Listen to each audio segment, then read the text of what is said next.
Hey everyone, and welcome to Top Think. Today we're going to learn about how to make discipline your superpower. Now, let's begin. Number 1. Ignore the norm. While you know the importance of developing self-discipline, other people won't always understand. They might think you're strange for waking up before sunrise. Maybe they make fun of you for forcing yourself to be productive. They might even laugh every time you substitute a burger for a salad. While you're trying to rid your life of toxic habits, they'll tell you that you're making life harder for no reason, that you should just let loose and have fun like everybody else.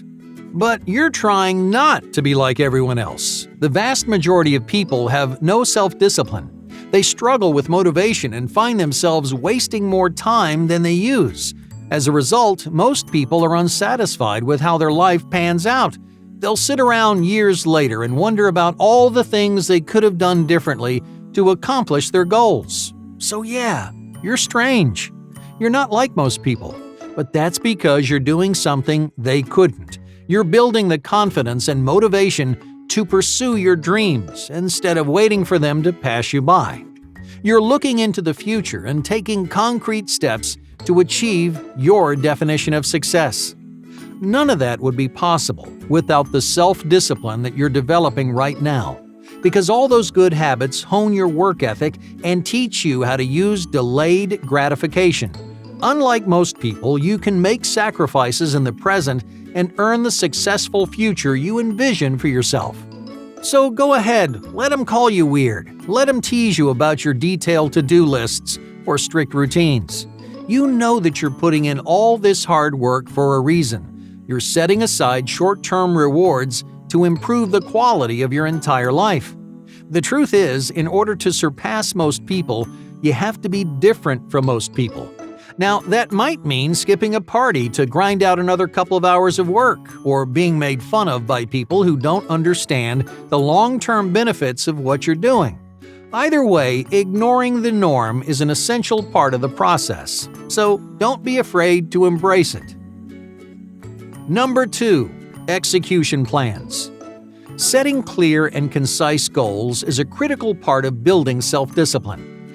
But after you've established those manageable goals for yourself, well, what do you do next? Think about goals like checkpoints on your ultimate journey toward success. You have to stop at each one to get where you need to go, but sometimes the road from point A to point B has some twists and turns. Setting a goal doesn't tell you how to overcome the roadblocks standing in your way. That's where a detailed execution plan comes into the picture.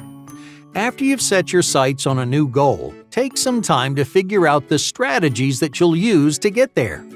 What information have you learned along the way that might help you? Can you anticipate any problems and find ways to work around them? Without an execution plan, even the most diligent goal setters may find themselves stagnating. That lack of progress can really take a toll on your motivation and self-discipline. So devise a detailed execution plan to make sure you never stop moving forward. Number 3. Snowballing habits. It takes approximately 1 to 2 months for your brain to register a new habit or routine. Now, of course, that number fluctuates depending on the type of behavior you're trying to learn. Let's take a bad habit like eating junk food. For most people, it only takes a few days for your body to start craving salty snacks. Why? Well, because habits with powerful short-term rewards are much easier for your brain to immediately latch onto. A good habit, on the other hand, requires your brain to make short-term sacrifices in favor of long-term benefits. These habits, despite being much healthier for you, take significantly longer for your brain to internalize. So, how do you get the best of both worlds? Is there some way to create habits that are healthy and easy to learn?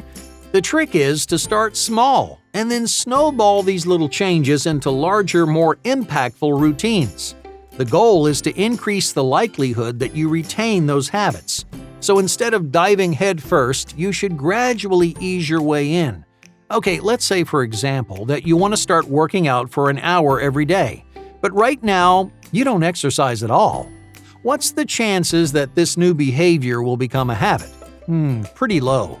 So you shrink your ultimate goal down into something smaller and easier. Okay, let's try going for a 15-minute walk at the same time each day. That sounds easy enough, right? There's very little drawback, so it won't take nearly as long for your body and brain to get on board. Once exercise becomes a part of your daily routine, you can turn those walks into runs. You'll find the transition a lot easier when your brain has a similar behavior to build off of. It's already used to setting aside time to work out, so jogging doesn't feel like a major change. Eventually, jogging will feel like a regular part of your routine too. And when that happens, you can increase the difficulty again and slowly build toward your ultimate goal of an hour a day. While snowballing takes a lot longer than jumping right in, there's a much higher chance that those good habits will actually stick around. Number 4. Consistent consumption. Hunger and self-discipline are a terrible combination. Nothing's more destructive to your productivity than an empty stomach. The noticeable lack of energy leaves you fatigued and lazy. Low blood sugar triggers pessimism and ruins your concentration. And to make matters worse, almost everyone gets super irritable when they haven't eaten. Many people try to meet their health goals by cutting down their total food intake. This is especially common for people who diet by counting calories. They'll miss meals and starve themselves just to decrease their daily consumption. But that kind of dieting is terrible for your body and it wreaks havoc on your mental state. If you want to promote self-discipline, you shouldn't let yourself go hungry. Whenever you hear your stomach growling, don't wait to refuel. The truth is that you can and should eat whenever you're hungry, as long as you're ingesting the right kinds of food. You should be regularly consuming foods rich in protein, healthy fats, and nutritious vitamins. Not only do they foster a healthy body, but they also supply you with enough energy to keep performing at your best. So feel free to enjoy all 3 meals, and don't skimp on the snacks. Sometimes a banana or a bag of almonds is all you need to stay disciplined and productive throughout the day. Number 5. Strategic information. If you're having trouble avoiding bad habits, try to learn more about them and why they're so bad for you. Okay, let's say you notice yourself eating too much fast food. You've been trying to shake this unhealthy habit, but you just keep craving a burger and fries. So what's the best way to retrain your brain? You might start by watching a documentary on how all of that processed food is made. What ingredients do they use? Where does the meat come from? The goal is to discover exactly why it's so terrible for you. And that way your brain will have a hard time focusing on anything else. Whenever you come across a hamburger or chicken nuggets, those disturbing figures and images will pop into your head. This trick takes advantage of a psychological phenomenon called priming.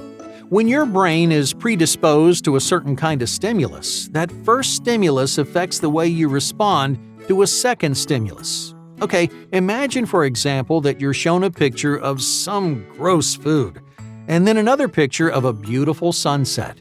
The negative emotions from the first picture will carry over into the second. In other words, the sunset won't seem nearly as appealing because you associate it with gross food. You can do essentially the same thing with any bad habit. All you have to do is create an aversive stimulus, which is actually pretty easy. You can discover disturbing information about almost any bad habit somewhere on the internet. As an added bonus, more information means you can make more educated decisions. Most people just choose the option that looks the best on paper. To lose weight, they go running. To eat healthier, they start stockpiling vegetables. But different routines work better for different people. By diversifying your knowledge, you'll gain more control over your habits and have an easier time maintaining them. Number 6. Negotiating time. Time management skills are paramount for anyone developing self-discipline. In life, you're constantly balancing work, independent projects, social engagements, and more. So time management skills are essential. If you let yourself waste too much time, then you just start cutting corners or sacrificing your goals just to keep up.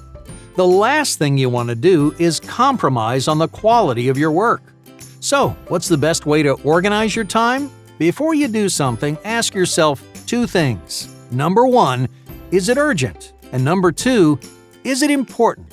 If the answer is yes to both questions, then make those tasks your top priorities.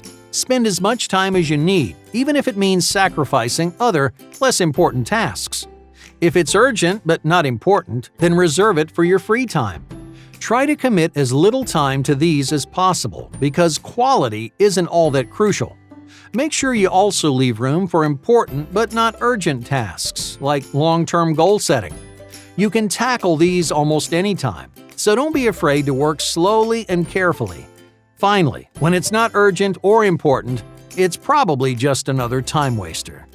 When you organize your schedule by importance and urgency, you spend less time wondering what you're supposed to be doing next. This gives you a sense of direction, which ultimately helps you stay on track. Hey, thank you for watching Top Think, and be sure to subscribe because more incredible content is on the way.